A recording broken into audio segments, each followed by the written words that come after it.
ulo ng mga nagbabagang balita, dalawang high-ranking leaders ng NPA mula sa Caraga nahuli sa joint operation sa Tarlac City. 5 membro ng NPA sumuko sa Bukidnon. 3 matataas na kalibre ng baril nasamsam matapos ang pagsuko ng isang milisya ng bayan member at pagkadiskubre ng 2 arms cache sa Agusan del Sur. Kasundaluhan at kapulisan sa Northern Mindanao pinarangalan ng Presidential Advisor on Military and Police Affairs dahil sa kanilang malaking papel sa matiwasay na midterm elections at pagbabantay sa seguridad sa rehiyon. Mahigit 100 TAFCO members sumilalim sa masinsinang pagsasanay upang palakasin pa ang puwersa ng 4ID. Civil military operators sumailalim sa Capability Enhancement Training. 4ID, muling pinagtibay ang pangako para sa kapayapaan at kaunlaran sa Caraga Regions. 4ID nakiisa sa opisyal na pagbubukas ng Brigada Eskwela 2025. Magandang hapon, Northern Mindanao, Caraga Regions at sa buong bansa na nakatutok via Facebook. Ngayon ay araw ng Biyernes, ika-13 ng Hunyo, 2025. Pagbabalita hinggil sa kabayanihan ng mga kasundaluhan at iba pang mga kaganapan sa loob at labas ng dibisyon. Ito ang 4ID News Bayani Update. Narito ang detalye ng ating mga balita. Nahuli ng pinagsanib puwersa ng kasundaluhan sa ilalim ng 401st Infantry Brigade ang 2 high-ranking leaders ng New People's Army sa isang operasyon sa Barangay Balite, Tarlac City sa nakaraang mga buwan. Ayon sa report ng 401st Brigade, kinilala ang 2 na sina Felizardo Valdez alias Pudok, Ado at Jing, at Virgie Namok Valdez alias Dalay.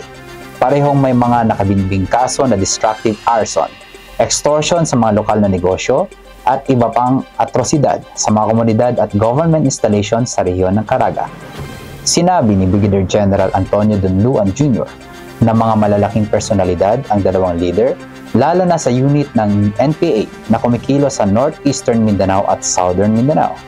Aniya, ang pagkaaresto sa 2 ay isang malaking dagok para sa NPA, lalo na sa operasyon nito at struktura ng kanilang liderato sa rehiyon. Patunay lamang aniya ito sa mga walang humpay na pagsisikap ng sandatang lakas ng bansa na wakasan ng NPA at ipagtanggol ang bawat komunidad sa bansa. Sa ngayon, nakakulong na sa Bayugan City Jail ang 2 nahuling New People's Army leaders. Samantala, 5 miyembro ng NPA sumuko sa Bukidnon, habang 3 matataas na kalibre ng baril nasamsam naman matapos ang pagsuko na isang milisya ng bayan member at pagkadiskubre ng 2 arms cache sa Agusan del Sur. Nakatutok sa balita si Kabayaning Bon Olavides. Sumuko ang 5 miyembro ng New People's Army na kumikilo sa Northern Mindanao matapos ang joint operations na isinagawa ng mga tropa ng 1st Special Forces Battalion sa ilalim ng 4th Infantry Division at ng Regional Mobile Force Battalion Region 10 ng PNP noong Hunyo 5. Ayon kay 1st Special Forces Battalion Commanding Officer Lieutenant Colonel Emilio Bautista, isa sa mga sumuko ay may posisyon na liaison o CUMO staff habang iba naman ay regular members ng NPA. Kasama nilang isinuko ang isang M16 rifle at isang M203 grenade launcher. Ayon pa sa mga sumuko, hindi na nila matiis ang pagod, gutom at ang kanilang hangad ng kaligtasan. Matapos mas pinaigting pa ng 4th ID ang opensiba nito laban sa mga natitirang miyembro ng NPA.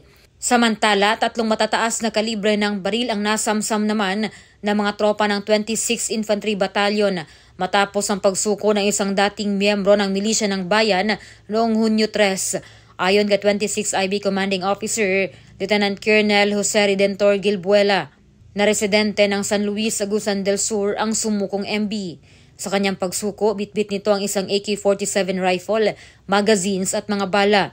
Ibinunyag din niya ang lokasyon ng 2 arms cache sa Barangay Lidia, La Paz, Agusan del Sur, kung saan nasamsam ang 2 M1 Garand rifle, 80 rounds na mga bala at 8 cartridge clips. Dahil anya sa pagod at pagkadismaya dahil sa mga nasirang pangako, matagal nang gustong sumuko ang nasabing MB member bilang tugon sa panawagan ng gobyerno na kapayapaan.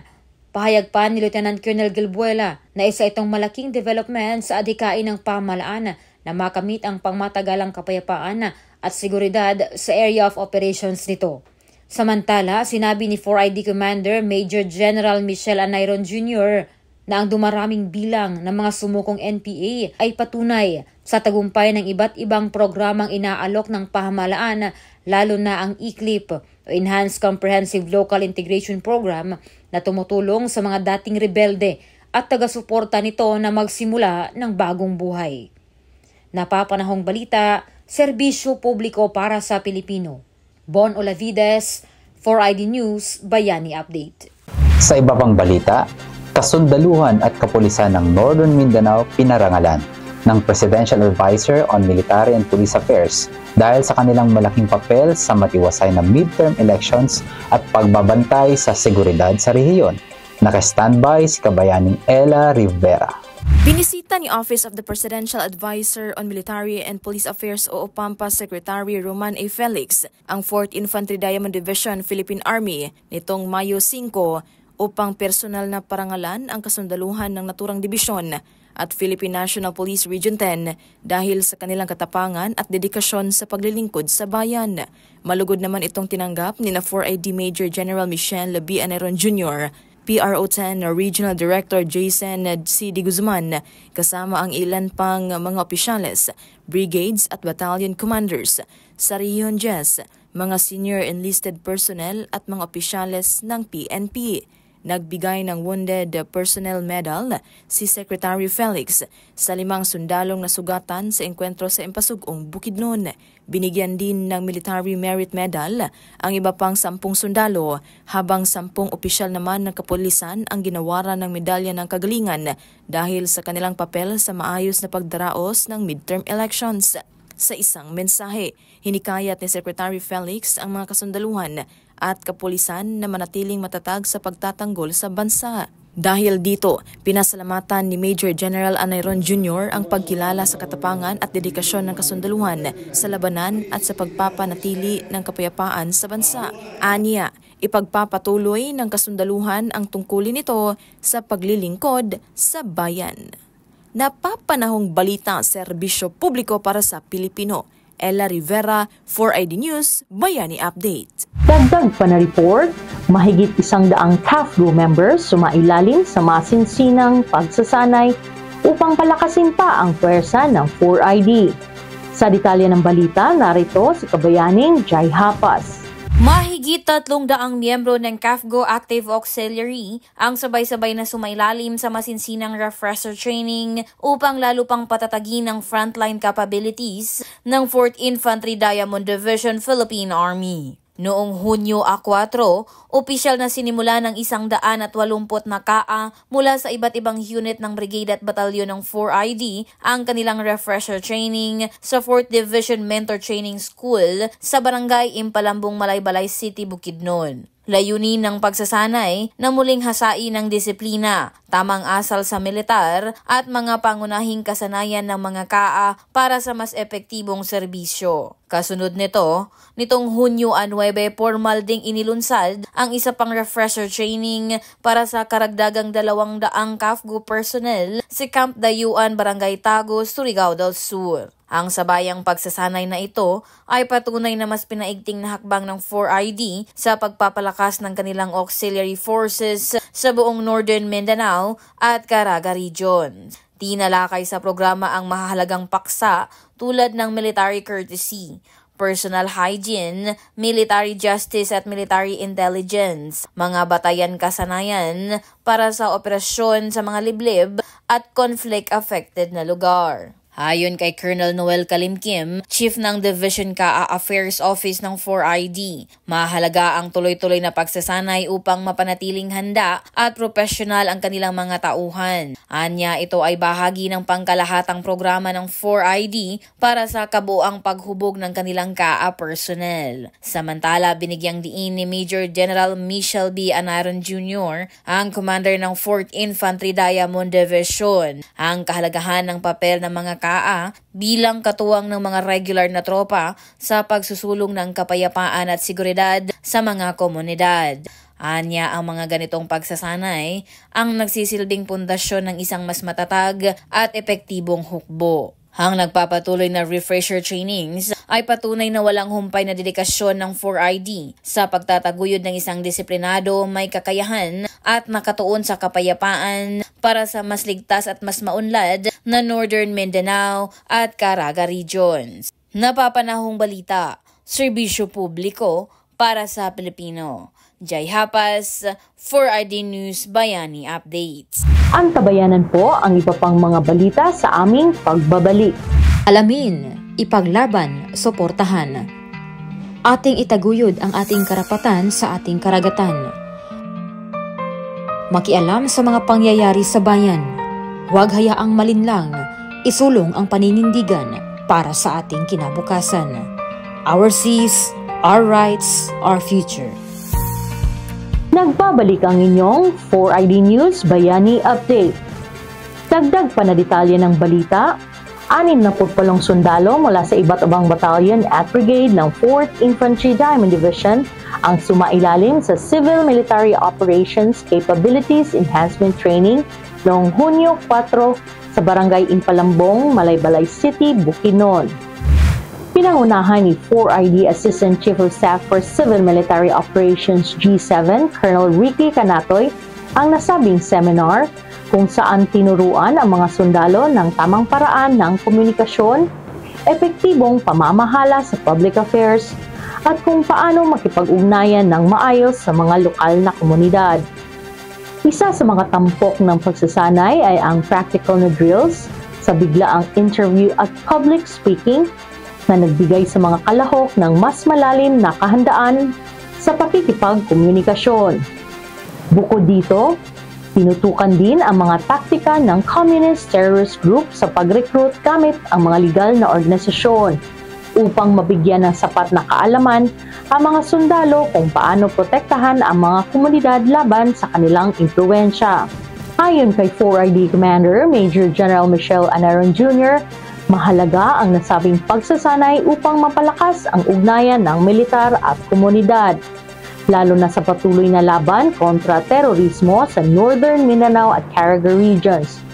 Hinimok din niya ang mga sundalo na isabuhay ang mga natutunan upang mapanatili ang profesionalismo at tagumpay sa mga operasyon.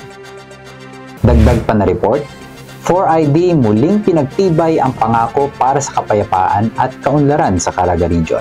Nakatutok sa balita si Kabayaning Bon Olavides. Muling pinagtibay ng 4th Infantry Division ang pangako nitong pagpapanatili sa kapayapaan at kaunlaran sa rehiyon ng Caraga.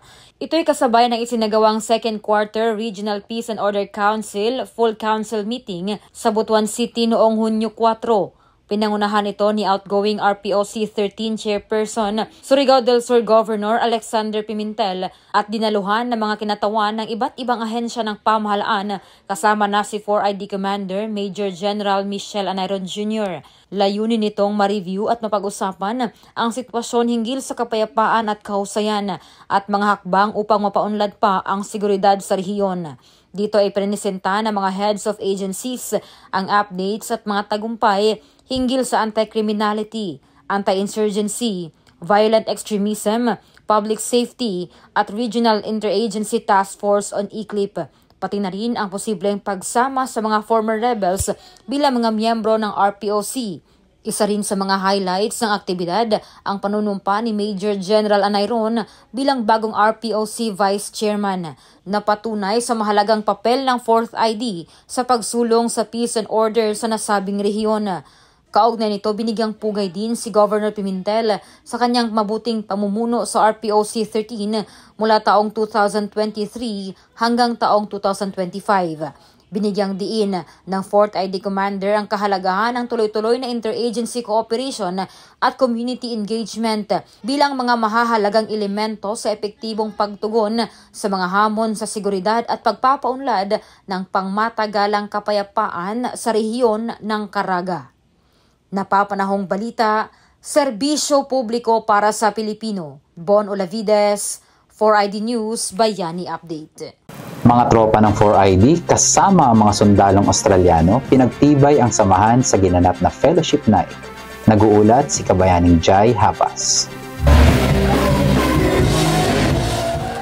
Pinatibay ng Philippine Army at Australian Defence Force ang kanilang matatag na samahan sa pamamagitan ng isang makabuluhang happy hours noong Hunyo 7 sa Mindanao Army Training Group Mess Hall, Camp Kibaritan, Bukidnon. Binigyang diin ni Australian Army Major Brendan Senos ang kahalagahan ng pagkakaibigan at pagtutulungan na siyang pundasyon ng tiwala para sa mas matagumpay na joint training at interoperabilidad. Ayon naman kay Major General Michelle Anaran Jr., ang commander ng 4ID, ang pagtitipon ito ay salamin ng matibay na alyansa ng dalawang bansa na naglalayong itaguyod ang kapayapaan at seguridad sa rehiyon. Hinimok niya ang lahat na panatilihin ang diwa ng One Team, One Mission sa bawat pagsasanay at kolaborasyon. Puno ng saya at pagkakaisa ang gabi sa pamamagitan ng mga jam session, salo-salo at pagsasayaw na nagbigay daan upang higit pang mapalalim ang ugnayan ng magkabilang puwersa. Ang Happy Hours ay bahagi ng Philippine-Australia Kasangga 2025, isang serye ng bilateral na aktibidad na naglalayong paigtingin ng interoperability, respeto at pagtutulungan ng dalawang bansa. Napapanahong balita, serbisyo publiko para sa Pilipino. Jai Hapas, 4ID News Bayani Update. Samantala, 4ID nakiisa sa opisyal na pagbubukas ng Brigada Eskwela 2025. Si Kabayaning Ella Rivera nag-uulat. Sa temang sama-sama para sa bayang bumabasa, buong pinagmamalaki na nakilahok ang 4th Infantry Diamond Division sa opisyal na pagsisimula ng Brigada Eskwela na ginanap sa Camp Evangelista Elementary School at Bulwa National High School Patag Annex. Dumalo sa aktibidad sina Colonel Ray Pasco, ang Assistant Division Commander for Reservist at Retirees Affairs o ADCRRA, bilang guest of honor and speaker. Kasama rin niya ang Chief ng Civil Affairs Section OG7 4ID na si Captain Vincent Mark Madul, Commanding Officer ng 4IMB na si Lieutenant Colonel Michael O. Sumapig, Principal ng Patag National High School na si Mr. Melesio L. Tuba, District Supervisor ng Department of Education West 2 na si Dr. Shirley A. Merida at iba pang partner stakeholders. Ang Brigada Eskwela 2025 ay pambansang kampanya para ihanda ang mga paaralan sa tulong ng komunidad. Kabilang dito ang paglilinis, pagkukumpuni, workshops at pagpapabuti ng pasilidad at kagamitan sa pagbasa. Ayon kay 4ID Commander Major General Michelle B. Anairon Jr. na ang pakikilahok ng kasundaluhan sa Brigada Eskwela 2025 ay nagpapalakas ng pakikipagtulungan sa komunidad, nagpapabuti ng kahusayan, nagtataguyod ng pagkakaisa sa kasundaluhan at mga sibilyan at sumusuporta sa edukasyon at kaunlaran ng bansa. Napapanahong balita, serbisyo publiko para sa Pilipino. Ella Rivera, 4ID News, Bayani Update. At yan ang mga balita ngayong linggo. Para sa karagdagang news update, i-follow nyo lang po ang aming social media accounts na naka-flash sa inyong mga screens. Sa ngalan ng buong person ng Division Public Affairs Office, 4th Infantry Diamond Division, Philippine Army, ito ang inyong mga kabayani, Patrick Martinez at Chilin Falyar. Nagpapaalalang kahit nasan man kayo, mahirap man o malayo ang tatahaking landas, walang malayo sa puso ng sundalo. Sa pag-asang merong darating na taglaw, bayani ka kaagapay at tanglaw.